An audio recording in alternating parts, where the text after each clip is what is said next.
Hi everybody, this is Christa with the Big Family Homestead, and today I've got, well, yet again, another super easy and super delicious meal. Or not meal.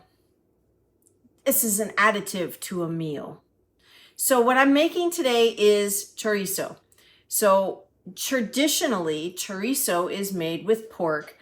I've decided I'm going to make it with beef. You can make it with beef. You don't have to make it with pork. I think a lot of traditionally it's made with pork because it's an inexpensive meat. Well, that's not really the case anymore. We grow our own cows here, so we have lots of ground beef, so we're gonna go ahead and use ground beef.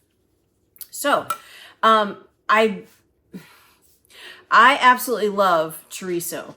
I love fresh chorizo, which is made with a ground meat, ground beef, pork, turkey if you'd like.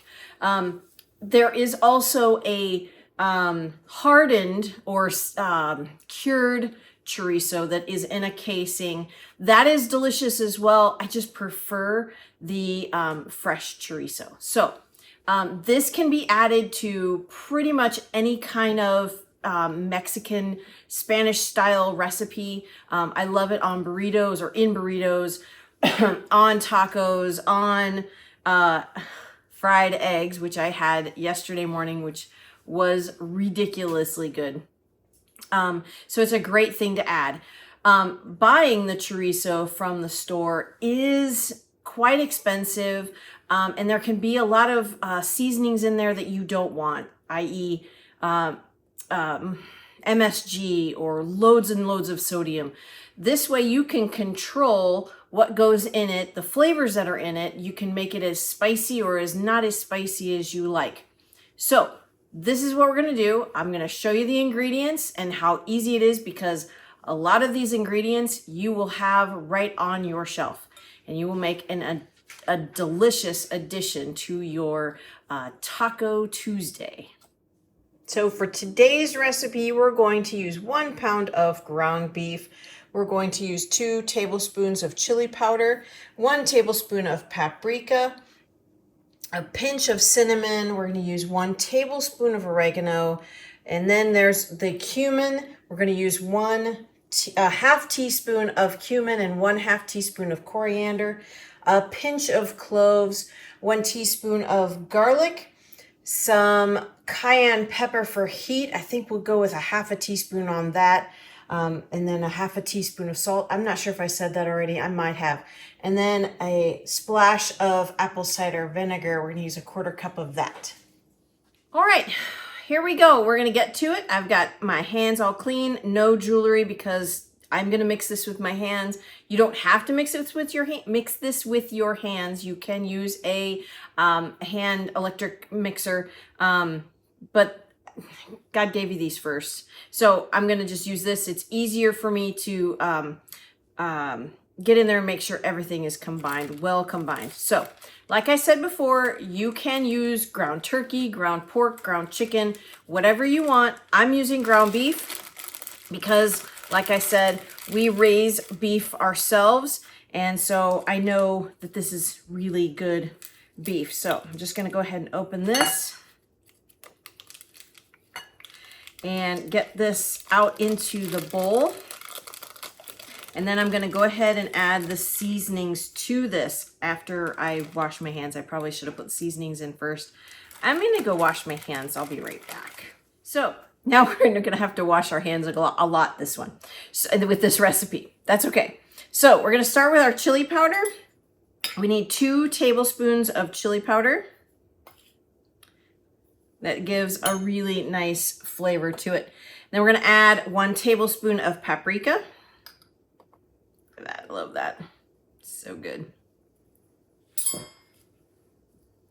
And then with the cinnamon, we're just gonna use a pinch of cinnamon, but I'm gonna just use this measuring spoon. This is just a 1/2 teaspoon, but just a teeny tiny bit right in there. That cinnamon just adds a touch of flavor that is really, really good.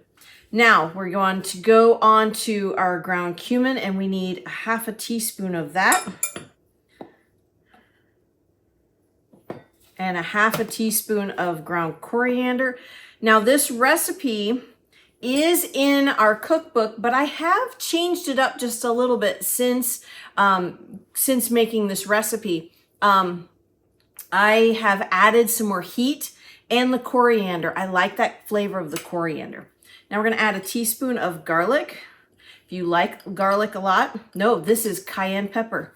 Let's fix that one. Let's do the garlic first, not the cayenne. That would have been really hot. So 1 teaspoon of garlic, and then we're gonna go with a 1/4 teaspoon or 1/2 teaspoon of cayenne, not a full teaspoon. Woo, that would have been really, really spicy. All right, now we need our salt, and we need 1/2 teaspoon of salt.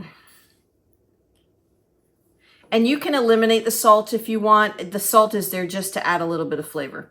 All right, and then we need 1 tablespoon, of oregano. Now I'm gonna grind this oregano up in my hands to release those oils that are in there. Because if you grind the leaves together a little bit, it just kind of releases that oil and just gives it a really good flavor. And it makes it smaller pieces in the chorizo. There we go. If you want to put this in a food blender or like a grinder, you can totally do that. Now, one of the last things we need is some clove. We're just going to need a pinch of clove. So I just got a little bit here. I think I probably added more cinnamon than a traditional pinch, but that's completely okay. All right, the last thing we're going to add here is our apple cider vinegar. That acid helps to make the beef a little bit more tender. Well, and it gives it really good flavor. So we need a 1/4 cup. I love these little measuring cups. They've got teaspoons, tablespoons, they have ounces, they have cups. Well, it's up to 2/3 of a cup. But this is really in milliliters too. It's just really hard to see. So we got to find our 1/4 cup. There we go. And I would imagine you could probably use white distilled vinegar as well. I just like the apple cider vinegar. All right, now we're gonna go ahead and combine this because that was easy. That's all we had to do to it. We're just gonna combine this really well. Be careful not to splash the apple cider vinegar. Oh, looks so good. And it smells ridiculously good. You could also put this in a food processor if you want to chop up that meat a little bit more. But our butcher does a really good job of making the ground beef really fine. So just get this all mixed up, and then all we'll do is cook this in a skillet, and then we're done. So this is pretty well combined. All right, so now what I'm gonna do is I'm gonna go ahead and wash my hands and put all these away, and then we'll go ahead and sear this up so I can show you what it looks like. And sorry, too bad, but I'll get to taste it. You'll have to make it at home yourself, and you can taste it.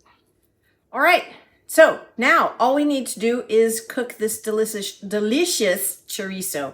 We're gonna use a little bit of grapeseed oil, and then we're gonna go ahead and just start putting this in here and breaking it up.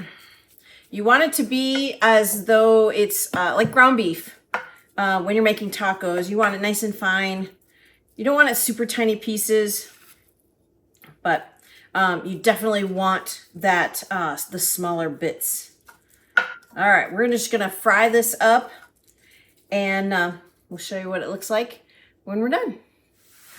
Boy, I wish you could smell this kitchen right now because this is ridiculous. So what we're gonna do, you can kind of see that there is some liquid in there.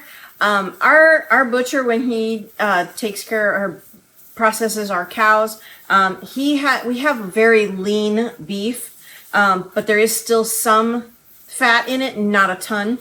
But the liquid in there is from the apple cider vinegar. So we're gonna let that cook for just a few minutes. I'll keep stirring it, but we kind of want it to be seared just a bit. So we're just gonna let that continue to cook, even though this is done. And it didn't take very long. It only took a few minutes for this to cook up. But we're just gonna let it brown up just a little bit. And then and then we're done. But I'm going to go ahead and show you what this looks like. I mean, look at that. Just, that looks, it's steaming. But it is so flavorful. Oh, it's so good. And like I said earlier, what I like to do is I like to fry up a couple of eggs, some of our farm fresh eggs, and then put some of this in the pan, and that flavor gets, so I cook the eggs a little bit, and then I put the chorizo in there, and it just gets that flavor into the egg, and then there's the, oh, it's so good. All right, so we're gonna go ahead and taste this. Hopefully it's not too spicy. You can eliminate the spice. You can eliminate the cayenne if you want. It's entirely up to you. I know there's a lot of recipes I've seen for fresh chorizo where you can add chilies to it. We don't have access to that up here in central Wisconsin, so we're just going to add seasonings and make it the way we like it. And that's the beauty part of chorizo. You can make it how you like it. If you like it more spicy, less spicy, no cumin, lots of cumin. It's completely up to you. Tailor it to your tastes. That's what I love about, making stuff at home, because you can tailor it to your family's favorite tastes. Little heat got me in the back of the throat. That is so good. I'm gonna go ahead and switch that off. Excuse me. But this is done. And I will just put this, like I said, we'll put it with tacos. We will make it, I will make it with eggs. You can put it on burritos. We had a Mexican restaurant that we went to in Lebanon, Ohio, which was probably the best Mexican place I've ever been to. And I know the Mexican restaurants here in the United States are not like traditional Mexican food. I know that. But this burrito, it had chicken in it and onions and peppers. And then on the outside, it had chorizo and shrimp and pineapple. I don't eat shrimp or hot pineapple, so I passed those on to Brad and our son David when he was home. But the chorizo on it was just ridiculously good. So that's it, folks. This was super easy. I hope you enjoyed this video. If you do, please don't hesitate to like and subscribe. It truly helps our family out. And share with your friends, those who are wanting to make fresh foods at home from scratch. Share it around, share it with your friends. That's it today. That's it for today, folks. I'll get, the chorizo out of my mouth so that I can actually speak correctly. I'm Christa with the Big Family Homestead, and you guys have a blessed and amazing day.